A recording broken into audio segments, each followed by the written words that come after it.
Bora falar sobre o X68000 da Sharp, o sonho de consumo máximo de todo colecionador de videogame. Bora pro vídeo. X68000. Here we go now. Insano, nervoso, monstruoso, este é o console da Sharp X68000. Antes de começar nosso vídeo, gostaria de comunicar de novo que este não é um vídeo para falar de computador pau velho.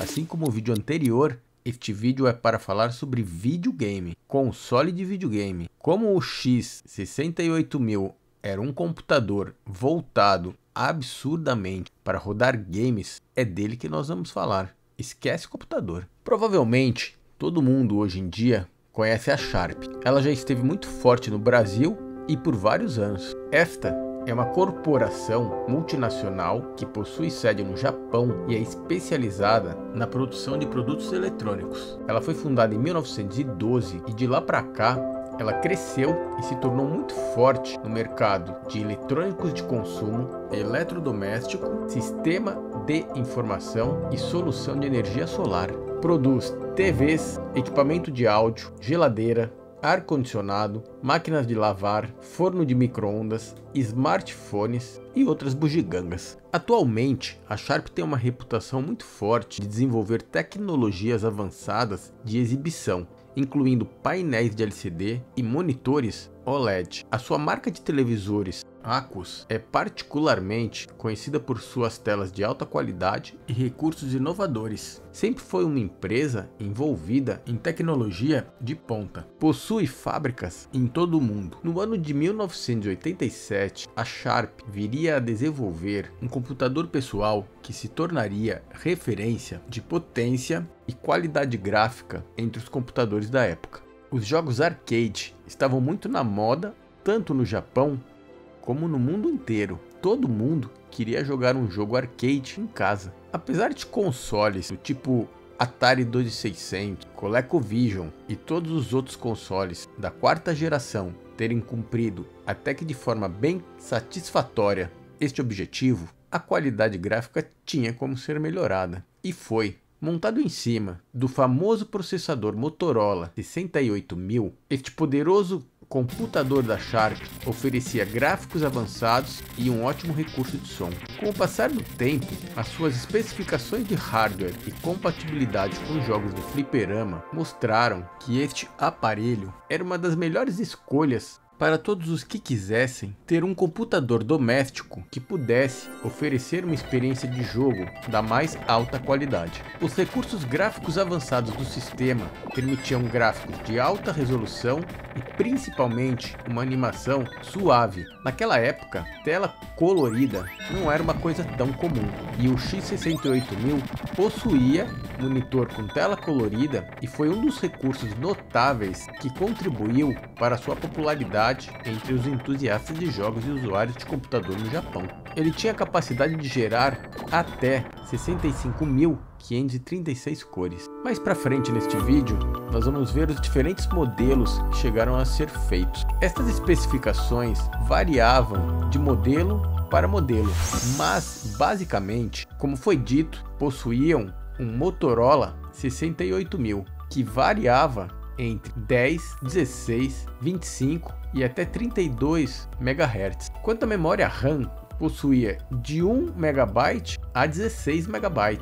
Alguns modelos suportavam até 18 MB ou mais com expansões. De resolução, tinha 512 por 384 pixels, mas alguns modelos suportavam resoluções mais altas, como 1024 por 1024 ou 1280 por 1024. O som ficava por conta de um chip Yamaha Yankee Mic 2151 Fox Mic.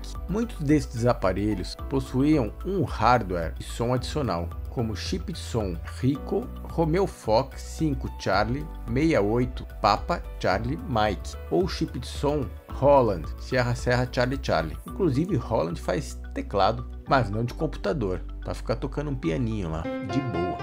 Quanto ao armazenamento, possuía unidades de disquete nos dois formatos da época, aquele disquete pastelão, que era de 5,25 polegadas, e aquele menorzinho de 3,5. Este pastelão, na real, nos anos de 1987, praticamente já estavam no final da sua vida útil. No que diz respeito à unidade de disco rígido, até onde eu saiba, não existia HD de disco rígido interno no X68000. Porém, como ele tinha muitos modelos diferentes, pode ser que eventualmente existam modelos que já vinham com HD interno e eu não tenha ciência deles. Mas era possível conectar unidade de disco rígido externo. Se alguém souber, por favor, comenta. Expansão. Os slots de expansão X68000 permitiam utilização de controladores SCSI. Mas o que é SCSI? Para quem não tem familiaridade com esses termos, como eu, Small Computer System Interface. Basicamente é o seguinte, é a porta onde você vai colocar todas as parafernálias que você quiser colocar, tipo unidade de disco rígido, que são os HDs externos, scanner, unidade de CD-ROM, que por sinal começava a dar as caras naqueles tempos. O seu concorrente, que seria lançado um pouco mais tarde, o FM Towns, seria um dos primeiros computadores a possuir CD-ROM no próprio aparelho. O X-Ray 68000 possuía um sistema operacional próprio, desenvolvido especificamente para ele. Foi originalmente fornecido com o Human 68 kg. Posteriormente, outros modelos viriam a aparecer com sistemas operacionais diferentes, como o NET Bravo Sierra Delta. Fala-se que além destes, também houveram outros. Apesar de brutalmente poderoso e destruidor de reputações, o 68000 foi projetado principalmente para o seu uso doméstico, visando especificamente o mercado consumidor japonês. Ele foi posicionado como um sistema de computador sofisticado e ganhou muita popularidade entre os jogadores de videogame. Apesar de tudo isso, ele realmente não se destinava ao uso corporativo ou comercial. Desde o início, esta já era uma decisão da Sharp de se focar nesse público. Porém, entretanto, todavia, muitas empresas acabaram adotando este computador profissionalmente, utilizando na produção musical e também design gráfico.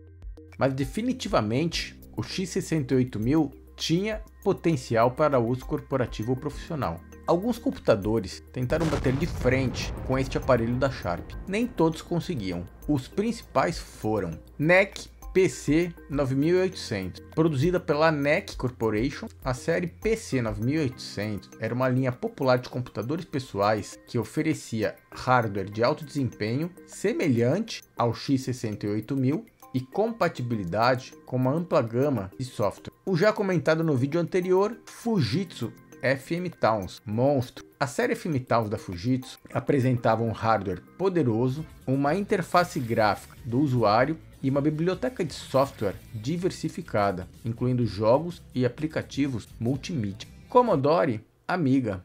A série Commodore Amiga, particularmente os modelos Amiga 500 e o Amiga 1200, competiram com o X68000 em alguns mercados. A série Amiga era conhecida por seus gráficos avançados e recursos de som, tornando-a uma escolha popular para os entusiastas de jogos e multimídia. Realmente, a série Amiga ficou muito conhecida por ter ótimos aplicativos gráficos. E por fim, o sempre pentelhando naquela época, IBM PC e sistemas compatíveis. Estes tiveram uma presença de mercado mais amplo, sendo utilizado no ambiente doméstico e também comercial. Apesar de o X68000 ter muitos concorrentes querendo pegar no seu cangote, é importante frisar que o mercado predominante do X68000 era Japão e alguns países da região asiática. Embora o X68000 não tenha sido lançado oficialmente em outros países, houve casos limitados de importação e disponibilidade em regiões selecionadas fora do Japão. Frequentemente, eles eram vendidos por terceiros, varejistas especializados ou entusiastas que importavam este equipamento. Como resultado, um pequeno número de computadores chegou a regiões como Estados Unidos, Europa e, como foi dito, alguns países asiáticos. Definitivamente, o mundo queria o X68000, mas o X68000 é que não queria o mundo. Provavelmente, a característica mais marcante deste computador da Sharp era a qualidade absurda, nervosa dos seus gráficos. Eles eram lindos e muitos jogos eram realmente dignos de obra de arte. O mais famoso deles talvez tenha sido o Castlevania, que é considerado como uma das versões de Castlevania mais bonitas que já foi lançada até hoje entre consoles e computadores. Não só a parte gráfica, como também a música deste jogo era muito bonita.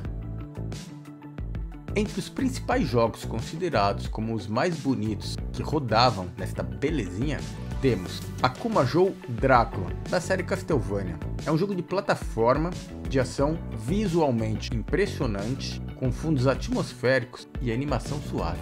Genocide 2 é um jogo estilo plataforma, onde tem um robô com uma espada e que sai quebrando tudo para todo lado. Image Fight é um jogo de tiro na vertical, com uma animação fluida e visual irado. Emerald Dragon é um RPG com retratos de personagens lindamente ilustrados, ambiente detalhado e efeitos impressionantes de feitiços e combates. Super Street Fighter 2 Turbo é um jogo de luta bem colorido, bem animado, com animações de personagens suaves e muito movimento. R-Type. Todo jogador que curte jogo de navinha sabe que jogo é esse. R-Type dispensa comentários. É um dos melhores da categoria. Entre os jogos mais vendidos, nós temos de novo o Castlevania, Drácula, o R-Type como segunda posição, Emerald Dragon, Street Fighter 2 e os últimos 3 a gente ainda não conhece. Phalanx, um joguinho de tiro, depois Gradius, que é um jogo estilo R-Type, jogo de navinha, de tirinho, clássico da Konami, que possui uma trilha sonora memorável, e por fim, um RPG. Eu não sei falar isso não. Xak. É um RPG com um mundo para ser explorado e músicas atmosféricas. Eu vou ficando por aqui. Esta foi a primeira parte do vídeo sobre o X68000. Segunda parte sai na semana que vem. Valeu!